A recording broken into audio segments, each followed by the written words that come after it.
Ever felt that gut-wrenching moment when you realize the person you love isn't who you thought they were? It's a silence that's louder than any argument, a stillness that carries the weight of 1,000 unspoken words.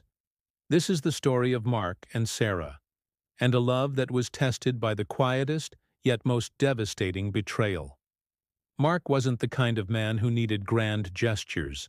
For him, love was in the little things, the way Sarah's eyes crinkled when she laughed, the familiar comfort of her hand in his, the shared dreams they whispered to each other in the dark.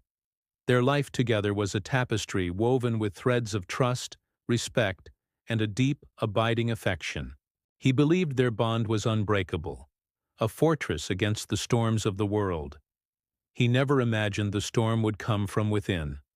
It started subtly, a shift in her routine, a new password on her phone, late nights at the office that became more frequent. Mark, ever trusting, brushed off his initial unease. He told himself he was being paranoid. Sarah works hard, he'd reason. She deserves her space. He'd make her a cup of tea when she finally came home, exhaustion etched on her face, and he'd swallow the questions that pricked at the back of his mind. He chose to believe in the woman he married, not the unsettling shadow of doubt that was beginning to follow him. But doubt is a persistent seed. Once planted, it finds a way to grow, cracking through the foundations of even the strongest belief. The turning point came on a Tuesday, an ordinary day that would become the marker of before and after. Mark had left work early, hoping to surprise Sarah with her favorite meal. As he pulled into the driveway, he saw a car he didn't recognize parked just down the street. A flicker of something, curiosity mixed with a cold dread, made him pause. He watched as Sarah walked out of their front door. She wasn't dressed for a late night at the office. She was laughing, a bright, carefree sound that he hadn't heard in months, and she wasn't alone.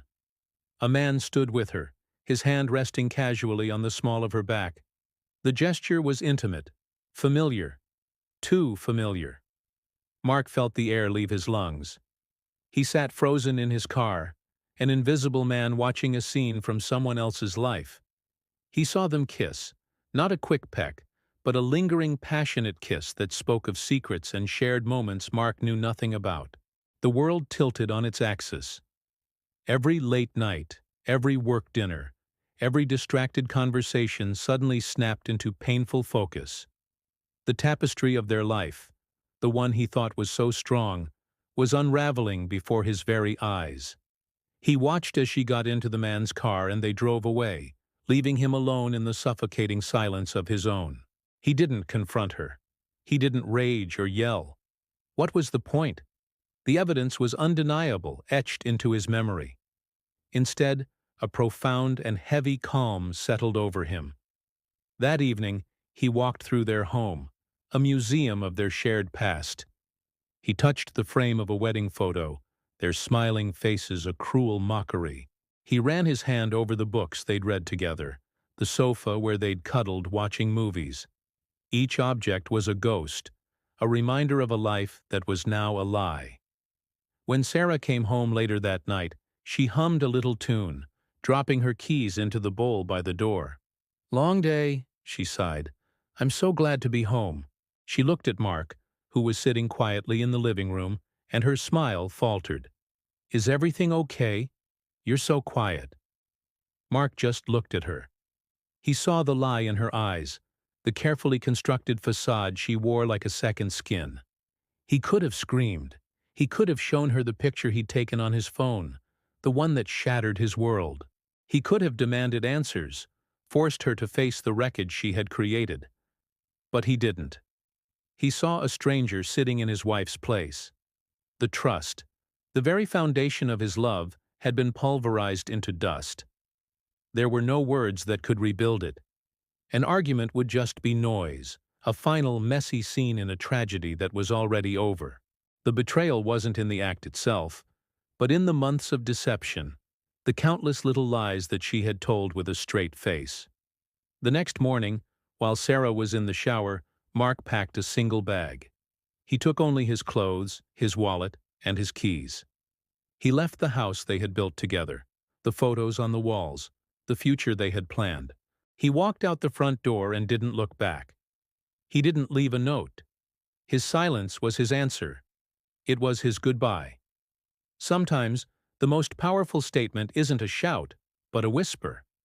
And sometimes, the most profound response to a devastating lie is to simply walk away, leaving the liar alone with the echoes of their own deceit. Mark's silence wasn't weakness. It was a testament to his shattered heart. It was the final, quiet act of a man who realized that some things, once broken, can never be pieced back together again. He didn't need to watch her lies fall apart anymore. He had already seen the truth, and that was enough. It's a heartbreaking reality that trust, once lost, can be nearly impossible to regain. If you or someone you know is struggling with the emotional fallout of a difficult relationship, please know that help is available. Talking to a therapist or a trusted friend can make all the difference. You are not alone. Thank you so much for watching and sharing this time with me. If this story resonated with you, please consider liking the video and subscribing to the channel for more content. Your support means the world. Take care.